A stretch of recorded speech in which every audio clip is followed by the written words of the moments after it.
El día 16 de agosto del año 1815 nacía para el mundo el gran San Juan Bosco, un hombre realmente dotado por la providencia en dones naturales, en dones sobrenaturales supraexcelentes que se salían de todas las consideraciones humanas. Ya desde muy pequeño él comenzó a tener sueños que darían el curso a su vida. A los 9 años tuvo su primer sueño, en el cual él se veía como un pastor que reunía los niños para formarlos. Y ahí ya él tenía como un primer criterio que iba a dar la norma, que iba a dar el curso para su vida. Don Bosco aglutinaría a los jóvenes de una sociedad industrial que se estaba gestando en el norte de Italia. Él nació en Ibecchi, en el norte de Italia, y que estaba siendo muy golpeada por la crisis económica dada la industrialización brutal que se estaba sufriendo. Evidentemente, la clase obrera, la clase operaria, comenzaba a sufrir grandes y gravísimas consecuencias. Desempleos, porque la máquina fue dejando de lado la mano humana. Don Bosco, decía, fue dotado de grandes dones naturales. Por ejemplo, entre otros, uno de los más fundamentales fue un gran discernimiento de los espíritus, por el cual, al ver a la persona por primera vez, él penetraba hasta el fondo del alma y él conocía las apetencias, la potencialidad de bien, la potencialidad de mal que había en cada uno, y de esa manera él recibió ese don para orientar y para el bien de los otros. En función de tercero, por tanto, es un don que Dios da muy particularmente a los fundadores de grandes obras, de obras religiosas, como en el caso de Don Bosco, como en el caso del Santo Cura de Ars y tantos otros santos a lo largo de la historia de la Iglesia. El día 31 de enero, la Iglesia conmemora la memoria de San Juan Bosco. Por esto estamos considerando y hemos traído a colación la vida de este gran santo para la edificación de todos y cada uno de nosotros. Don Bosco, a la par que ese discernimiento de los espíritus, era un hombre de una gran inteligencia, de una supermemoria, y él utilizaba esa inteligencia y esa memoria. Yo les traigo hoy algunas, como pequeños flashes, algunas florecillas de la vida de Don Bosco, de milagros o de dones extraordinarios que él poseía. Entonces, en cuanto a dones naturales, San Juan Bosco era un saltimbanqui. Él hacía grandes trucos, hacía desaparecer objetos o aparecer en el momento menos esperado o en los lugares menos pensados. Y de esa manera él entretenía a los jóvenes y auxiliaba a su apostolado incluso con personas mayores. Hoy les traigo entonces algunos pequeños flashes, algunas florecillas de la vida de este gran santo y que nos muestran esos aspectos espectaculares de la vida de San Juan Bosco.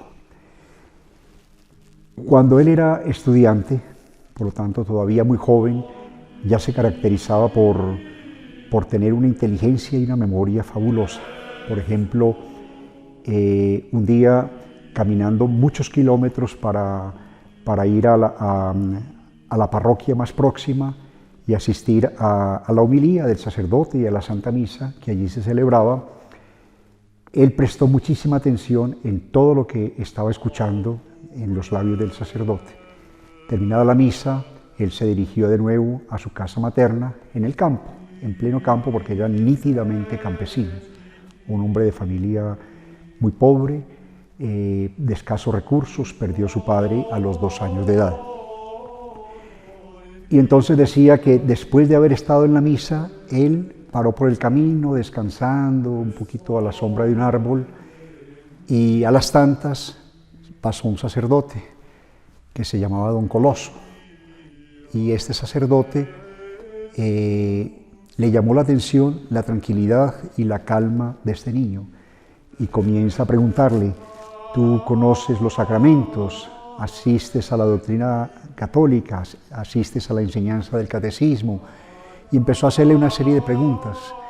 Y el niño entonces le dice: padre, yo podría repetirle, si usted quisiera, la homilía que usted nos hizo ahora en la parroquia, en la Santa Misa. Y acto continuo, el niño comenzó a repetir todo lo que el sacerdote había enseñado a lo largo de su homilía, 10, 15 minutos, y el sacerdote tan sorprendido quedó de este joven, tan bien dotado, que él dijo: yo voy a formarte a ti personalmente, te voy a enseñar el latín, te voy a enseñar la doctrina católica, para que tú seas futuramente un buen sacerdote de Cristo nuestro Señor. Infelizmente, este sacerdote falleció al poco tiempo, de una forma intempestiva, y esta facilidad que se le había creado en la formación doctrinal, teológica, en el latín, que era indispensable en la formación de un buen religioso en la época, quedó echado por la borda. Sin embargo, eso no lo desanimó y él siguió, y él trabajaba por su cuenta, de tal manera que podía pagar sus propios estudios. Y un día él tenía un examen para el seminario, era un examen escrito, y en la noche anterior a ese examen, don Bosco soñó todos y cada uno de los puntos que le iban a ser formulados en el examen al día siguiente. Era una forma especial con que la providencia trataba a don Bosco. Al día siguiente, y en el propio examen, él comenzó a desarrollar la temática que le era formulada.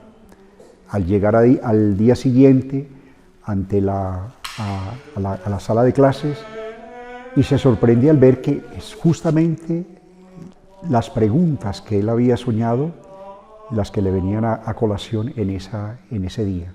Entonces él rápidamente comenzó a desarrollar, como ya había hecho durante la noche, en el papel, y lo presentó al sacerdote que le estaba haciendo el examen. Y el profesor, en el acto, quedó un poco ofuscado y decía: no es posible, tan rápido no puede haber hecho el examen. ¿De dónde lo copió? Dígame a ver. Y don Bosco muy calmamente le dice: no, padre, sin ningún problema, si usted desea, se lo puedo repetir de memoria. O sea, ya se mostraba una cualidad y una característica muy particular. En otro día, él tenía también un examen, y solo que para ese examen, según le dijo un compañero de clases, le dice: Bosco, recuerda que para el examen de mañana tenemos que leer tal libro. No me diga, olvidé de que ese libro estaba en las normas para el examen que teníamos que presentar. ¿Y ahora qué hago? Él se va calmamente para su dormitorio, le reza a San Luis Gonzaga y le dice: San Luis, mira, no fue desidia mía, no fue pereza, no fue falta de estudio, hice todo lo que estuvo al alcance de mi mano, pero esto se sale enteramente de mis preparativos, porque se me olvidó por completo, ayúdame tú. Y se duerme tranquilamente. Al día siguiente va a presentar su examen, que era un examen oral, con 3 sacerdotes de jurados, y empiezan a inquirirle otra pregunta, y él va respondiendo una tras otra con una genialidad extraordinaria. A las tantas, a Bosco le coge una risa, y uno de los sacerdotes le pregunta: Bosco, ¿por qué te ríes? Y entonces él le dice: padre, me estoy riendo por una cosa muy curiosa, que todas las preguntas que ustedes me están haciendo hoy fueron las únicas que yo no pude preparar, porque son las que dicen respecto al libro sobre el cual están haciendo y formulando todo este examen. Fue una cosa que yo no pude preparar. Y entonces, ¿cómo lo respondes? Porque todo está siendo respondido exactamente como debería ser hecho. Y ahí don Bosco entonces le dice: no, padre, yo simplemente le recé a San Luis Gonzaga y le pedí que me ayudara, porque simplemente se me olvidó preparar ese libro. Ahí entonces el sacerdote le dice: no, entonces, a partir de ahora no dejes nunca de rezarle a San Luis Gonzaga. Para otro día, estaba recordando, don Bosco tenía una clase de retórica, y entonces eran textos en griego, textos en latín, textos también pues evidentemente en italiano, de autores clásicos, Cicerón, en fin. Y para esa clase ellos tenían un profesor que era supremamente estricto. Ese profesor no permitía conversaciones en la clase, no permitía bromas, que estuvieran brincando de un lado para otro, que estuvieran los alumnos quietos en su lugar, y una exigencia fundamental que él hacía era de que todos los alumnos debían llevar el texto, el libro de retórica. A don Bosco aquel día se le había olvidado llevar el libro de retórica, y entonces, para él no ser reprendido por el descuido de no haber llevado el libro, él abrió el libro de gramática e hizo el teatro de que estaba acompañando la clase, siguiendo como si fuese el libro de retórica. Pero evidentemente entre jóvenes, entre muchachos italianos además, comenzaron a mirarse unos con otros, a darse codos y a reírse. Y el sacerdote, el profesor, decía: ¿qué es lo que pasa en la sala? ¿Por qué se están riendo? A ver, Bosco, ¿qué es lo que pasa? Usted está siendo la causa de todo de este caos en la clase. Y entonces hay un alumno, le dice el profesor: salga al tablero y va a explicar con su libro de retórica, y me va a leer y a explicar todo en griego y en latín lo que ha sido explicado hasta ahora. El joven entonces sale al tablero con el libro de gramática y empieza a hacer una exposición de memoria de todo lo que el profesor había hablado en sus lenguas, repitiendo griego o latín o italiano, casi ipses literis. Terminada esa exposición tan genial hecha por Bosco, todos los alumnos comenzaron a aplaudir. Y ahí el profesor quedó más extrañado: ¿pero qué es lo que está pasando?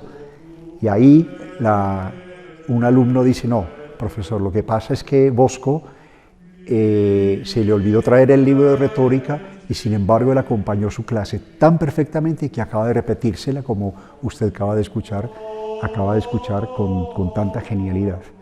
Entonces hay nuevos aplausos de los jóvenes, y el profesor tuvo que engullirse la reprensión y dijo: bueno, te la paso por hoy por lo bien que lo has hecho, pero no vuelvas a faltar sin tu libro de retórica. Ese es otro episodio. Episodios también muy interesantes en la línea de consecución de donativos, porque con una obra tan pobre como la que él tenía, y entre tanto grandes empresas, construcciones de iglesias por todos lados, alimentación de niños, tenía hasta 450 niños por los cuales alimentar.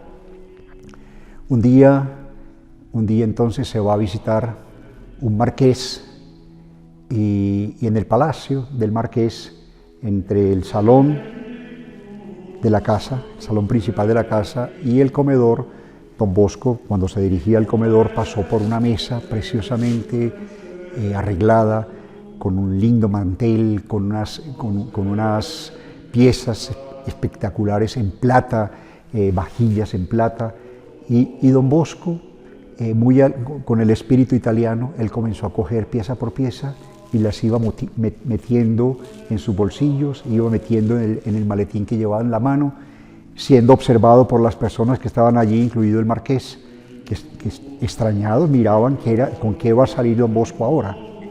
Terminado este espectáculo que don Bosco da, se le acerca al marqués y le dice: marqués, dígame, ¿cuánto pueden valer estas piezas de plata en el mercado? Entonces el marqués le dice: pues don Bosco, si las compra en primera mano, le van a valer 500 francos, en una fortuna, porque estamos hablando del siglo XIX, 1850. Sin embargo, si usted las compra de segunda mano, le pueden valer 200 francos. Entonces don Bosco, muy risueño, le dice al marqués: pues entonces, marqués, hagamos lo siguiente, yo le devuelvo estas piezas de plata y usted me da los 200 francos para mis construcciones. Y el marqués, viendo la broma que le había hecho, pero con tanta genialidad le dio inmediatamente los 200 francos para su obra. También existen ejemplos aleccionadores, ejemplos graves que don Bosco nos da en esta manera. Por ejemplo, el caso de un matrimonio de otra ciudad que no era propiamente Turín, pero que, dada la fama que ya don Bosco tenía, un matrimonio que llevaba 25 años de casados, pero no tenían ningún hijo. Tenían sí una inmensa fortuna. Y este matrimonio, entonces afligido, visita a don Bosco y le dice: don Bosco, ¿por qué no nos da una bendición especial suya para que Dios nos conceda un hijo, que después pueda él heredar esta inmensa fortuna que nosotros tenemos? Si nosotros conseguimos ese don de Dios por sus manos, nosotros le prometemos una gran suma de dinero para las construcciones que usted está realizando. Don Bosco ahí se sonríe y les dice: bueno, la bendición que yo les voy a dar es una bendición de María Auxiliadora. Vamos a rezarle la Salve Regina a María Auxiliadora y a pedirle que sea ella la que obtenga de Dios ese milagro de darles un niño. Don Bosco entonces reza la salve con el matrimonio, le da una bendición a la señora y al señor, y al poco tiempo este matrimonio concibe un hijo, que es la delicia de su hogar, es la bendición de Dios, se cifran todas las esperanzas en ese niño. Sin embargo, a este matrimonio se le olvida que ellos habían hecho esa promesa a don Bosco de darle una buena suma de dinero para sus obras. Pasó el tiempo y ellos no hacían ese donativo para don Bosco, y el niño se enferma gravemente y termina muriéndose. Dolidos, ellos caen en sí de que había sido un gran pecado de parte de ellos al no haber cumplido con la promesa que habían hecho a Dios a través de don Bosco. Y entonces vuelven a visitarle y dicen: don Bosco, volvemos acá, dolidos y apenados por no haber cumplido nuestra promesa, y le pedimos que vuelva por favor a bendecirnos para que Dios nos dé un hijo. Don Bosco vuelve nuevamente a bendecirlos y reza la salve con ellos, y al poco tiempo tienen un segundo hijo. Sin embargo, este matrimonio nuevamente se olvida de que los deberes para con Dios, sobre todo cuando le prometemos algo, deben ser cumplidos. Y ellos, so pretexto de que estaban mal los negocios o cualquier otra disculpa, no le dan el donativo que le han prometido a don Bosco. El niño fallece y posteriormente fallecen también sus padres. Esa fortuna quedó toda en manos del Estado. Y ahí entonces sacamos una lección de cómo nosotros debemos ser profundamente cuidadosos y serios cuando prometemos una cosa a Dios nuestro Señor. Primero, cuando vamos a hacer una promesa, hacerla con espíritu de seriedad, de reflexión, con espíritu de fe y con confianza de que Dios nos va a dar las condiciones para cumplirla eficazmente. Al recibir de Dios el don que hemos pedido, cuando hemos solicitado algo y Dios nos ha atendido, pues atender la promesa y realizar aquella promesa que hemos hecho. Otro hecho, podríamos caracterizar una condesa que invita también a don Bosco a su casa, y don Bosco va a visitarla. Es una condesa incluso amiga de don Bosco, que le ha hecho algunos donativos y tal. Y don Bosco va a visitarla y le pregunta en medio de la conversación: señora condesa, ¿qué es de su hijo mayor? Y la condesa le responde: él ya está ejerciendo la diplomacia, él va a ser un excelente diplomata. ¿Y el segundo? Ahí la condesa dice: el segundo ha comenzado la carrera militar, Él tiene que llegar a ser general. Una mujer inflada, hinchada, soberbia. Y decía, él tiene que llegar a ser general, porque si no llegase a ser general, sería el primero de la familia que se encauzó por las vías del ejército y que no llegó al generalato. Él tiene que llegar a ser general. Y teniendo al lado don Bosco un niño, que era el tercero de los hijos, como 7 años u 8, entonces le dice a la condesa, a este lo vamos a hacer sacerdote.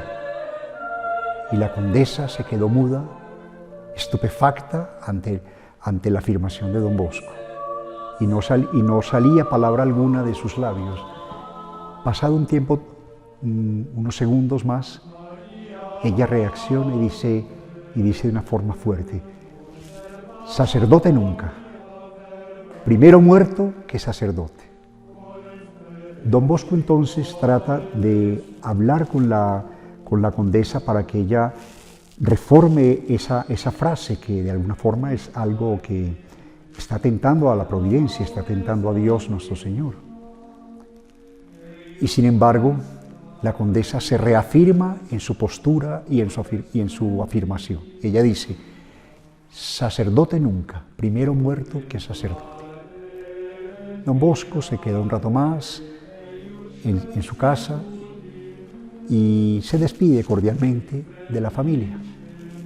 Se va al oratorio y a los 8 días le avisan a don Bosco, vuele porque el hijo de la condesa, el menor, está falleciendo.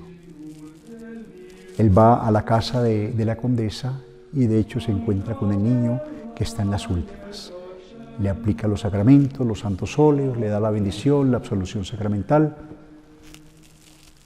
y escucha que los médicos le dicen a la condesa, señora condesa, no sabemos cuál pueda ser la causa. Este niño se está muriendo. En poco tiempo este niño está muriéndose, pero no sabemos de qué se está muriendo este joven. Y ahí los médicos se retiran, don Bosco se queda con la condesa y el niño llama a su madre y le dice, madre, los médicos no saben de qué me estoy muriendo yo, pero yo sí sé de qué me estoy muriendo. Yo me estoy muriendo por tus palabras. ¿Recuerdas aquello que le dijiste a don Bosco una semana atrás cuando vino a visitarnos? Que él quería ponerme en las manos de Dios haciéndome sacerdote. Y tú decías que primero muerto que sacerdote. Pues él, al querer llevarme a Dios, no lo consiguió por las vías que deseaba. Tú me estás mandando a la muerte por no querer entregarme en la mano de Dios. Yo voy a Dios, pero tú quedas sin hijo. Fue un ejemplo, pues, aleccionador para esta condesa.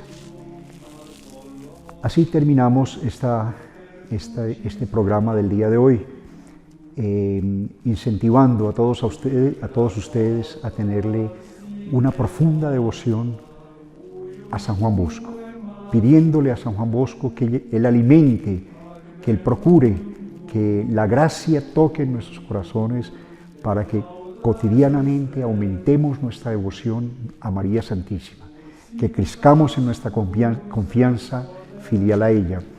Y ahí nosotros podemos esperar de Dios a través de María todos los milagros y todas las gracias que nosotros queramos, deseemos y obtendremos de Dios. Que María Santísima nos ayude, que San Juan Bosco nos bendiga. Salve María para todos.